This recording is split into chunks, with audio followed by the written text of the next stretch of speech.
Welcome back to the channel. It's Monday morning, which means the sprint is going to be going off to sandblasting.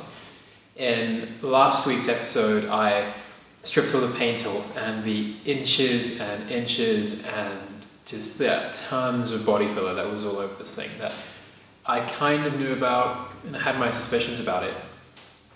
I always knew that this car had an accident and was dented up front and not repaired that well. What I wasn't expecting was that it had more than 10 kilograms of body filler on it. So that took quite a long time to get off manually by hand because the sandblasters won't accept a car that's just covered in filler. Anyway, the only thing left to do now is to get it on a trailer. That's what this dolly that it's sitting on is for. And they're going to sandblast the engine bay, inside the car, in the boot, in the wheel arches, and the underside of the car. And then we can start on the metalwork repairs, which are going to be pretty extensive. Anyway, the frame that this is on is it's a flip frame. So it's a really, really rudimentary kind of chassis frame. You can just flip it on the side and it will rest on these legs here. So you can work on the underneath of it. And it's also built to be winched up onto a trailer pretty easily. So I can load this up on a trailer without any help. So I'm going to get this thing out of here and on the trailer and head off.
Alright, so it's Friday morning. I got the sprint back from the sandblasters yesterday, and yeah, it's a bit of a mess. It is a brazed together, hacked together, rusty, badly repaired mess. It was all just covered under body filler. Yeah, I'm a little bit disappointed by what came back, and it's going to be a little while before I can actually make a move on this, because the repair panels required to repair something like this, they would have to come from Europe or the UK. And they're pretty expensive. I think a new front clip for this car is about £650. So that's like 11,000 Rand, and then you have to add in shipping and import duties and VAT. And by the time you get done with that, it's a really expensive repair. I'm gonna have to maybe sit on this for a little bit and just push it to the back of the workshop while I work out a way forward. Yeah. So the front of the car is brazed. There's 3 separate panels all brazed together, just hacked up completely. You can kind of see down here, it's this is all just trashed and it's super rusty. It's got a million holes in it. The front panel's really thin. Yeah, the sills are pretty bad as well. The outer sills are rusted through in a lot of spots, but where the fenders go over the outer sills in the 105, that overlap spot, that's just rusted through completely on like all four corners, and really, really terribly repaired with brass brazing once again, and just covered in Bondo, and it's a real shocker.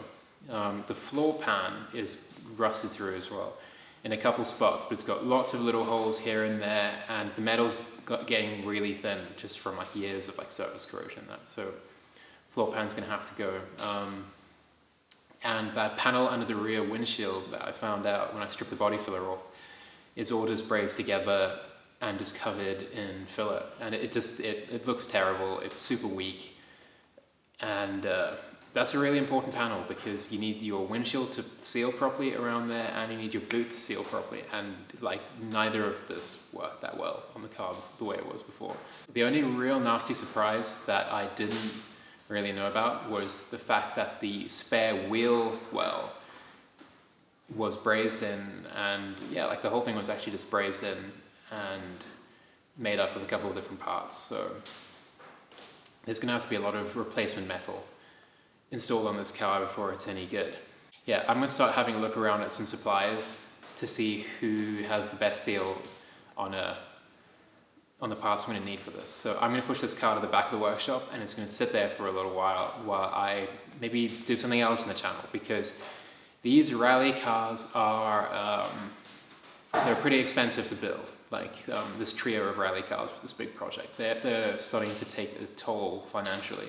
Yeah, I want to do something a little bit more lighthearted and quicker and easier on the channel. So watch in next week's Wednesday episode. I'll be unveiling what the new project is, and that's going to be really fun. Something that's not going to cost me an arm and a leg, and it's going to be a lot of fun, and is something that's like a lot more attainable for like most people to do. Yeah, so let's take a look at the damage on this car a little bit more closely, as depressing as it is. Right. Let's start up front here, where things are definitely the worst. Yeah, the damage up front is pretty extensive. You can see here where they've combined a couple of different panels, but it seems like they used panels that were already rusty and in pretty bad shape. The headlight ring is made out of two different rings, and like this bumper mount, all of this is just completely bent out of shape. It seems whoever did this car actually didn't even know how to weld. So I don't know why you would attempt to do a repair on a vintage car if you don't know how to do basic things like welding. The battery box rust is pretty standard. Yeah, it doesn't look any better once it's sandblasted, that's for sure. Here's where things get very, very nasty. This whole spare wheel well is just brazed in, and the boot floor is not in the best shape, to be honest. It's got a lot of holes, a little rust patches, like here on the boot. I mean, here on the fuel tank aperture. At least I've got a something to get a good profile back out of it. And this is why, with every restoration, you should always take it back down to metal, because you never know what's lurking. Yeah, here's that bad patch I was talking about. This is a real shocker of a repair. The windshield never really sealed properly along the bottom edge, and the boot never ever sealed properly. It would leak water if it rained or if you washed the car. So at least now I know why.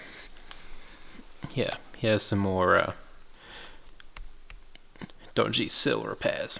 And on this side, under the battery box, yeah, that's all just rusted up, shot to hell.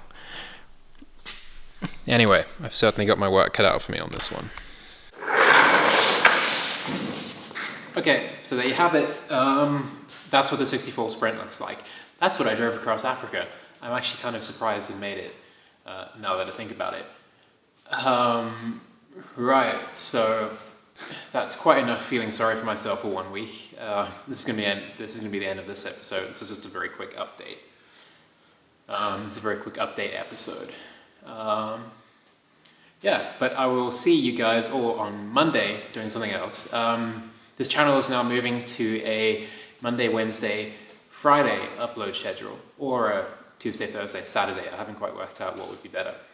Anyway, 3 episodes per week, every week, going from now on. Unless we do like big adventure road trip stuff, which might be down to 1 or 2 episodes per week. anyway, that's the new schedule. So thanks for watching, guys, and I'll see you all on Monday. Bye.